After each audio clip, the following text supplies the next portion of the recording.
Paradox Interactive just dropped a trailer on a new game. It seems to be a bit of a combination of Surviving Mars and Subnautica, and it's called Surviving the Abyss. Let's have a look at the trailer.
So, what is this game about?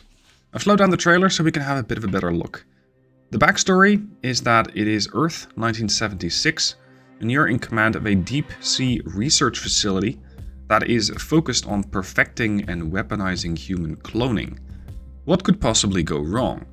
I mean, if you don't want anybody to start observing what you're doing, then yes, going deep below the ocean is probably the right way to go about it. But there are things down there that we simply don't know about. Now, I call this a combination of Surviving Mars and Subnautica because I think it is. Much in the way that Planet Crafter is also, in my mind, offspring between Surviving Mars and Subnautica, just focusing more on the first-person aspect. This is an underwater game where you focus on, well, let's say, city building plus survival. We know that you have a couple of different resources: oxygen, power, food, and others. And in one of the upcoming shots, you will be able to see what other resources there are. But of course, there are no tooltips, so we don't exactly know what we're looking for. I imagine it's going to be metals and some other rare resources. As for the rest of the HUD, if we zoom in on the top left, you can see there's seemingly 28 population, 299 food, I don't know how fast that's going to go, and 401 what seems to be fish. I'm not sure if you're trying to work together with local biological wildlife, or if this is, I don't know, potentially some food supply.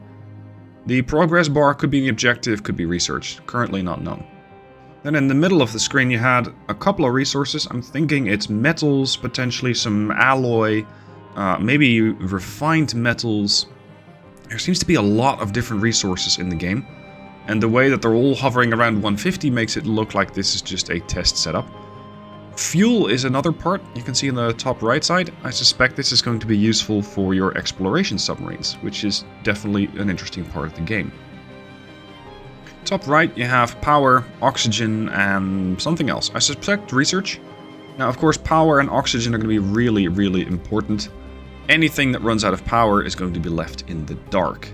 And something that's left in the dark is supposedly not good, because according to the Steam page, darkness is danger, light is safety, do not turn off the light. As for the city building aspect, let's say survival aspect, you can see that you can build on what seems to be hexagonal structures, and of course everything is going to have to be connected to your main infrastructure. You want to make sure that people can breathe, you want to make sure that people can get to your new building. And the fact that this new building says O2 probably means it is not yet connected. The way that the terrain slopes downwards on this picture here, on this part of the trailer, means that it's maybe possible to go to greater depths, which I suppose will require greater technologies capable of sustaining the pressure that that additional water depth is going to put on your structures. This is part of what is known on the Steam page. It says you can research advanced technologies. What those are, I currently don't know. How you win the game? I don't know either. I guess staying alive and eventually able to complete your cloning research is a major part of it. Zoomed in on the middle of the screen, you can see a couple of additional buttons. We have power and supposedly those corridors that you can build. I suppose the wrench is the ability to place down more buildings. You have the envelope for incoming messages, potentially objectives, maybe communiques with your various exploration submarines. Research tech tree, genetics tech tree, and a submarine with 0, so I suspect that is the amount of exploration and maybe resource retrieval submarines that you currently have going about. Maybe also the ability to build additional ones, and that button might also be where you build additional submarines. The trailer also shows off a couple of the different lenses that you can use. Can everybody get oxygen? Can everything be powered? All of these things are, of course, going to be very important, and the fact that it's already built in is, I think, part and parcel of a city builder. What resources can go where? Is everybody connected to everything? It all makes sense. Now, the thing that I really like about this game is that it introduces a mysterious enemy in the form of something is lurking in the darkness.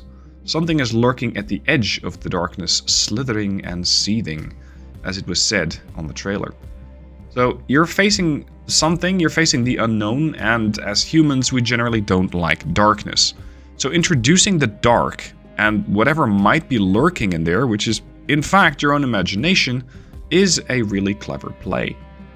As well as placing it on the bottom of the ocean, because pretty much like Mars, we don't know a lot about the bottom of the ocean. There's a lot that's not yet explored. So overcoming your fear of the unknown, of what might be down there, is going to be a major part of this game. And interestingly, it's not just you who have to try to keep your fear under control. Because what I saw on the Steam page was keep your population sane and obedient. So your population can apparently also snap from being so deep underwater, in the dark, sometimes getting the idea that something's out there. Trying to keep them in check, and whatever happens with your clones, is going to make this quite a dynamic and quite scary situation. It is coming into early access January 2023. I am very much looking forward to it, and I'll be closely following additional footage as we get it on this game. In the description down below, I've included a link to the Steam page, so if you want to keep track on this game, if you want to wishlist it, do so through that link. And of course, I am very interested to see what you guys think about the game. Let me know what your thoughts are down below in the comments, and if you thought the trailer looked good, then please hit the like button. Surviving the Abyss, January 17th, 2023. I'm looking forward to it. Let me know what your thoughts are down below.